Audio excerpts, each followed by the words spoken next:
Hey everyone, welcome back. Today we're going to continue our discussion of film. We've been examining some of the main elements of film and how film influences us, how it's an art form that brings together all forms of human expression like visual arts and drama, literature, music. It combines them all to this kind of universal, all-encompassing form of human expression. I want to continue that with our discussion of Medved's Hollywood's Three Big Lies About Media and Society, and to get us to think about how media influences us. And a question I want to begin with to frame our discussion today is, do you think what we watch in the media matters? Does it affect our mindset and or behaviors? Or are we kind of completely indifferent or impervious to the effects of the media that surround us? And for this, I want us to just kind of think about this a little bit deeper by taking a look at the advertising, how much money is spent on advertising. I want to go through the top 10 companies and how much they spend each year on advertising. On average, Disney spends $2.1 billion for advertising. L'Oreal, makeup company, spends $2.2 billion. At 8, you have Fiat, who spends $2.2 billion. American Express spends $2.4 billion. Ford spends $2.5 billion. Verizon, $2.5 billion. Comcast, $3 billion. GM spends $3.1 billion. AT&T spends $3.3 billion. And Procter & Gamble, who is a conglomeration of a lot of different companies, they spend $4.6 billion. And so collectively, the top 200 companies spend $137 billion a year on advertising. And so as we think about that, right, as we think about that amount of money, why is it that they're spending so much money on this? Is this just a waste of time, or does it really influence and affect and shape the way that we see the world? And so again, I'm getting us to think about how things influence us, whether it's art or whether it's music, whether it's film. I'm getting you to think about how they influence us and in what ways. And just to give you a sense of how much $137 billion is, right? So you have the $100 bill, and you have a stack of them for 10,000. And then you have another stack for 1 million, and then you'd have a pallet of those hundreds would be 100 million, and then about 10 stacks of that pallet would be 1 billion. And so they have 137 of those 10 stacks of pallets that they're spending each year on advertising to get inside your head and to get inside your wallet, right? With that in mind, as we think about the media and how much we spend on, how much it influences us, I want us to also think about how much time we spend on it. How many hours do you think the average American spends each week on electronics? And this is not electronics for work. This is just electronics for miscellaneous purposes, entertainment, or whatever the case may be. And just to put this in context, there's only 168 hours in a week, and so you can't just say, 3,000 hours, and there's not that many hours in a week. And so do you think the average American spends 5 to 10, 10 to 15, 15 to 20, 20 to 30, 30 to 40, 40 to 50, 50 to 60, 70 to 100, or 120 hours plus, right, on electronics? And just kind of pause and think about that, and think about why you're coming up with that particular answer. What kind of image in the back of your mind? And this is just more than college students. It's more than, this is everyone together, right? An average. The correct answer is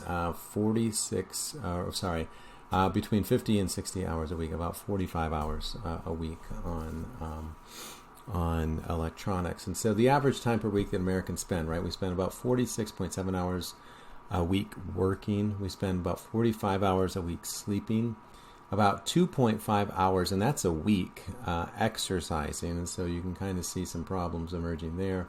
7 hours a week eating, which sounds like a lot, except when you divide that number by 7, right? So we spend about an hour a day eating, which again, maybe that sounds like a lot, but then you divide that by 3. So we spend about 20 minutes a meal. And that's, and if you go to other countries, such as European countries, they spend about 2 hours per meal. And so it's very different. We're kind of a very quick society. Eating is just something that we need, that we're doing to get to do something else, right? We're on the way to do something else. And we only spend 2 hours a week reading. So again, divide that by 7, right? That is not a lot of time that we spend reading. But the average American spends an hour, 60 hours a week on electronics, right? So per week we spend about 35. And again, this is kind of done in 2012. So I think with the online formats, online platforms, the numbers of where we spend this time with electronics is probably going to change, but the overall time probably isn't. And so what I did over the far right-hand side, I said, well, if we're spending about 60 hours a week on average on electronics, the average life expectancy for an American is 78.74 years. And so per year, we spend about 3,100 hours on electronics, and then over a lifetime, we spend 244,000 hours. And so I averaged that out, and that's about 27.9 years on electronics. And so 27 of those, almost 28 of those 78 years is spent on electronics. And so as we think about that, right, what if I was to tell you that I could give you 28 years of your life? What would you choose to do with that amount of time, right? What kind of languages would you learn? What kind of degrees or certificates would you work for, right? And so it's something to kind of think about. And as we think about this, I was kind of thinking about this quote at the bottom. It's our actions that define us. And if that's true, what do our actions say about us, right? So something, again, to kind of think about as we think about appreciating film, right? All things in moderation. We need to think about, maybe, getting out there and doing perhaps other things as well. Connecting this to Medved's article, he's mainly concerned about how the media influences us. If we're spending about 60 hours a week on electronics, and we're spending this time in a certain type of way of seeing the world, then that's a concern, right? He says this: by the age of 6, a child will have spent more time watching TV or other media than he or she will spend with his or her father in a lifetime. So by the age of 6, they'll have more influence. Media will have more influence than the father will have, right, in a lifetime, or at least more contact, right? So the question I have is, who or what has more influence? And to think about that, right? Think about the violence that's in the media. An average of 7 murders on primetime TV every night, right? The shows that we watch. And so something to kind of think about. They did a study, the Huffington Post did a study on the TV programs and the amount of violence that's out there, right? And they just did one study on one particular week between January 11th and February 11th. And this is what they saw, right? So these are the main primetime TV shows, right? A character on ABC's Body of Proof says he dreams of ripping a woman's brain out while she's still alive, or a woman on Fox the following jams an ice pick into her eye. I mean, as you kind of read through this, you can kind of see the amount of brutality that's out there. And then the question is, if media is influencing us, getting back to that idea of the advertisements and the things that we watch shape our vision of the world, what kind of world are we living in, right? The conclusion of the Annenberg Public Study Center said the following: the amount of violence in the media influences the public fear of crime. And so we have a greater fear of crime than actually we probably should, right? Although the crime rate has fallen, according to FBI statistics, people today feel less safe. And we have to question why that is, right? What's the kind of influence, what's the cause of us feeling less safe in the world when we're actually safer than we ever have been? So again, just something to think about. I wanted to show you this clip that gets us to think a little bit more deeply about this lasting influence. It's not just the amount of TV time that should concern parents these days. Content counts too. Alicia Smith shares what researchers found out. A new study study finds what kids watch on TV can have a positive effect on their behavior. Dr. Emma Raisman did not take part in the study, but is a pediatrician at Cleveland Clinic. Violence on TV is much different than the violence that we were watching when we were watching TV when we were younger. And so there's a lot more of it. And the problem is that kids imitate what's on TV. So not only are they imitating it, but when they watch it a great deal, that becomes their reality. So all of a sudden, their world is a world that's much more violent. Researchers at the Seattle Children's Research Institute studied the effect of screen time and programming on nearly 600 families. They found kids in the 3 to 5 age range who were encouraged to view less violent TV shows and watch with mom and dad ended up spending less time on violent programming up to a year later. They were also significantly less aggressive, exhibited more pro-social behavior, and watched more educational programming. It's really important for parents to watch TV with their kids and to control what they are actually seeing so that they get a better sense of what the world is, and to watch less TV because that's going to increase their social interactions. Researchers say implementing and upholding some of these changes at home could benefit a child's behavior. Dr. Raisman says parents play a big role in all of this, even if they can't be in the room. Really where we want to try to make changes is not only in the amount they're watching, but in what they're watching. So there are definitely parental controls, things like V-chips, things like just different devices that will just watch children's TV. You can have a child-friendly DVR. Complete findings for this study are in the journal Pediatrics. Alicia Smith, 7 Action News. So as you think about your families, right, your future families, your future kids and whatnot, this is something perhaps to consider. What kind of influences do we want shaping us? And this is really what Medved is concerned with. And he says that there's mainly 3 big lies that are out there. The first one is it's just entertainment. It doesn't influence us, right? It's just a movie, right? What's the big deal, right? And as I mentioned, right, the advertisers spend $137 billion a year on advertising in order to influence us, right? So what we surround ourselves in, what we immerse ourselves in, is going to influence the way that we see the world, right?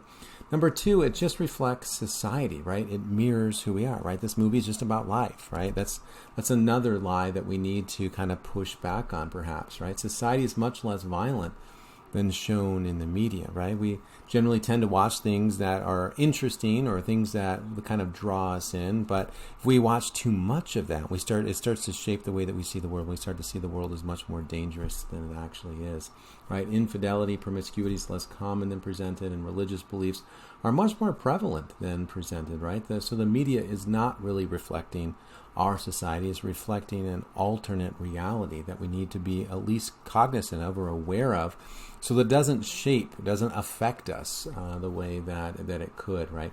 And the third one is, if you don't like it, you can just turn it off, right? If you don't like the movie or you don't like the media or whatever, just turn it off. And the problem with that, according to Medved, is that it's so pervasive, right?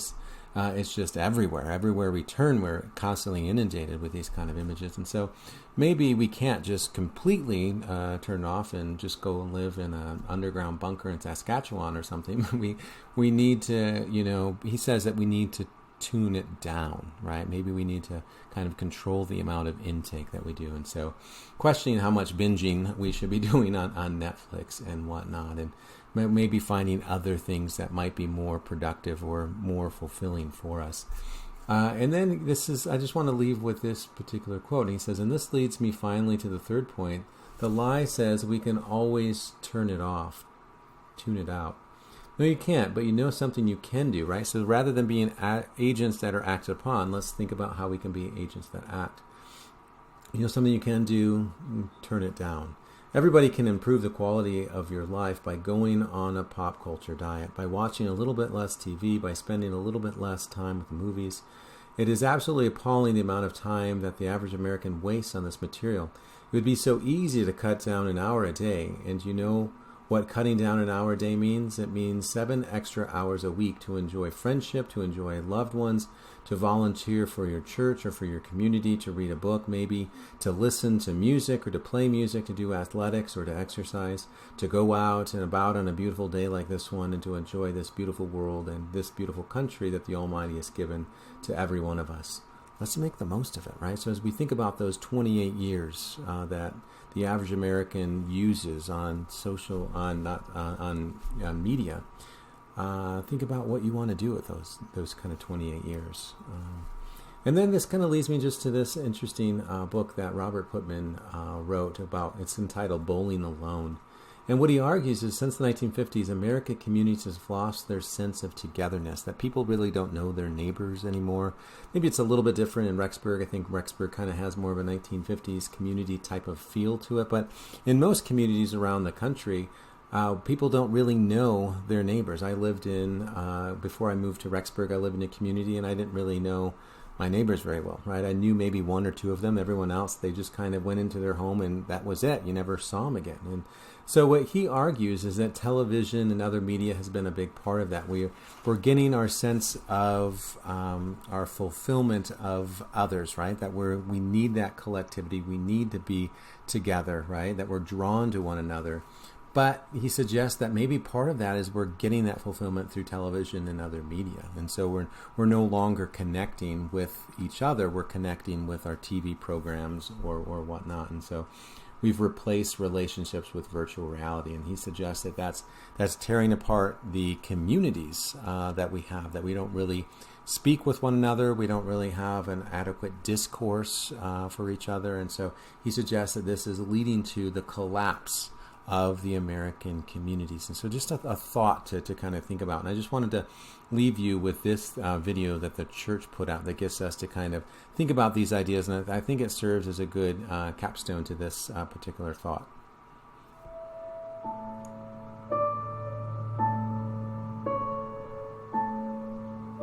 We live at a time when technology can be used to replicate reality, to augment reality, and to create virtual reality. Today, I raise an apostolic voice of warning about the potentially stifling, suffocating, suppressing, and constraining impact of some kinds of cyberspace interactions and experiences upon our souls, such as experimenting with actions contrary to God's commandments, or enticing us to think or do things we would not otherwise think or do because it's only a game. The concerns I raise are not new. They apply equally to other types of media such as television, movies, and music. Sadly, some young men and women in the church today ignore things as they really are. A young man or woman may waste countless hours, postpone or forfeit vocational or academic achievement, and ultimately sacrifice cherished human relationships because of digital distractions, diversions, and detours that have no lasting value.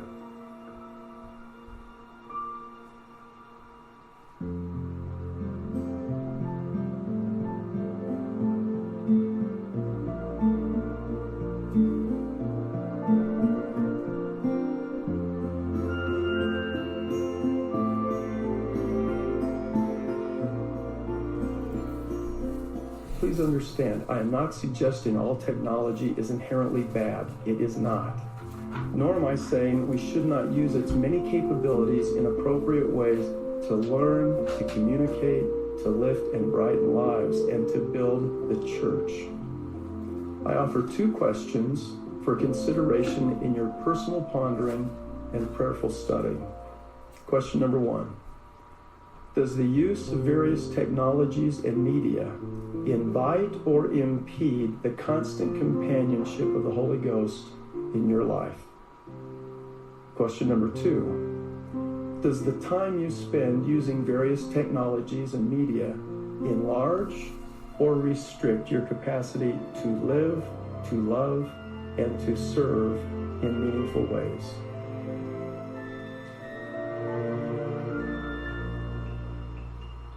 I testify that God lives and is our Heavenly Father. He is the author of the plan of salvation. Jesus is the Christ, the Redeemer whose body was bruised, broken, and torn for us as he offered the atoning sacrifice. He is resurrected.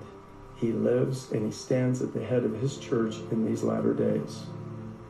My beloved brothers and sisters, to be encircled about eternally in the arms of his love will be a real and not a virtual experience.